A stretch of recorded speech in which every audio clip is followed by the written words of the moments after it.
Հարգելի հայրենակիցներ, արտահերթ նստաշրջանի այս օրակարգում ներառված այս հարցը ոչ միայն հանրաքվեի և ընտրական օրենսգրքի սահմանադրական օրենքներում փոփոխությունների հարցը ոչ միայն հաստատումն է այն բանի, որ մենք շարունակում ենք ունենալ մի իշխանություն, որը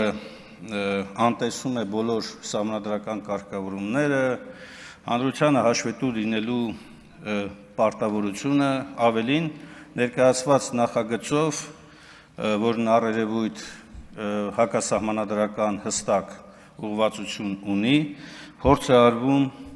սահմանափակել Հայաստանի Հանրապետության քաղաքացիների սահմանադրությամբ երաշխավորված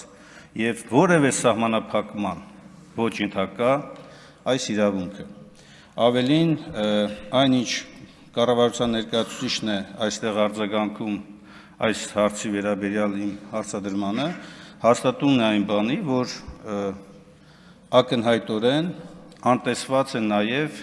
Հայաստանի օրենսդրությամբ պահանջված մի շարք ընթացակարգեր, այդ թվում նաև Վենետիկի հանձնաժողովին, որը ընտրական օրենսդրության շրջանակներում հանդիսանում է Հայաստանի Հանրապետության կարևորագույն գործընկեր կազմակերպությունը և միջազգային ստանդարտներ առաջ մղող կազմակերպությունը, առանց այս կազմակերպության նույնիսկ ներկայացրած կոնկրետ փոփոխությունների կարծիքի միանգամից երկու ընթերցում է նախատեսվում, ինչը նաև վկայում է գործող իշխանության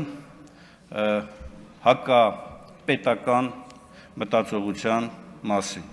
Ես չգիտեմ, թե ինչ ենթադրություններ ունի իշխանությունը այս նախագծերը նման հրատապ կարգով առաջ մղելու համար, բայց ակնհայտ է,